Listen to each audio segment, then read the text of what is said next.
The elections arrived like monsoons the next year. It was the final year of our graduation and we would soon be completing our bachelor's degrees. There was no way I was contesting. I had made up my mind about that even though many had urged me to contest again. The entire thing had left a sour taste in my mouth. There were only a few more months for our final year to end. My agenda was now to get into any of the top institutes in the country offering an MBA. Like many of the others, I had dutifully filled in the application forms, taken out the demand drafts and mailed them well before the last dates. My parents were very happy about my decision. I hoped I would not disappoint them. I desperately wanted to get admission into an MBA course. Vaibhav and I were still in touch but not with the intensity as earlier. I think it was more out of a sense of duty that he called rather than anything else. I had not even noticed that his calls had trickled as I was so absorbed in Abhay and the other things that were going on in my life.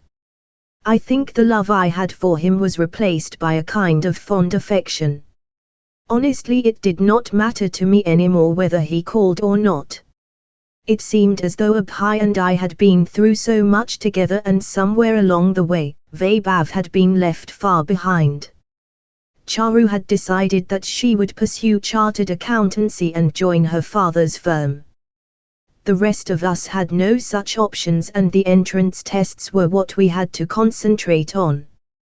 The MBA bug had bitten all of us. Most of us had opted for postal coaching. There were only 2 reputed institutes that sent you the practice papers and the study material. We pooled in our resources. We had formed a study group which consisted of Diane, Abhay and Christy from Mahavir's and Suvi and I from our college. We met twice a week at Mahavir's, in their auditorium which we had access to, as Abhay and Diane were office bearers again that year. Christy and I were the ones who were most serious about it. We competed with each other like crazy, solving questions, seeing who would crack it first. I was far ahead of him in verbal ability and he would be dazzled by my reading speed and data interpretation. But he made up for it in quantitative ability. He beat me hollow in that, as I grappled with figures. I knew how to solve most of it, but my speed wasn't very good. I took too much time. On some days, we had seniors over, from our college and from Mahavir's, who were now doing an MBA at Cochin University of Science and Technology, QZT. They joined us and they gave us tips. They held mock interviews and group discussions as well. I kept telling Abhay that he would have to work harder. I felt that the college activities were taking a toll on his preparations. I sensed that he did not like my saying so and could also see that he was getting annoyed at the way I competed with Christy. But my goal was clear and I was not wavering from it. I was determined to make it. I think entrance exams are mostly about how one performs on that particular day. Of course, it needs hard work and talent, but largely it also needs luck. Whatever it was, I was delighted beyond measure when I got an interview call from not 1, but 4 institutes, one of which was a well-known one in Bombay. I had also been selected for QZT. I had never expected to be this lucky. I cleared the group discussion and interviews too. My parents' joy knew no bounds, as they boasted to all relatives about my achievement. Abhay had got an interview call only from QZT. My dad had another surprise for me. He announced that he had got a promotion in his company and had been posted to Bombay. We would soon be relocating as soon as my final exams were over. Abhay was very upset when he heard this. Look Abhay, I reasoned with him, even if my folks were not moving to Bombay, we would still have parted as I would have chosen to do it in Bombay, I said. Come on Anks, isn't QZT good enough for you? Doesn't we mean anything to you? Most of us had got offer letters from QZet, and those who had got interview calls from other places were stalling, keeping QZet as a backup option, in case we did not get in anywhere else. QZet was definitely not my first choice. Abhay, how can you be so unreasonable? I said. Look, put yourself in my place. If you had got a call from the places I have, wouldn't you have grabbed it? No, Ankita.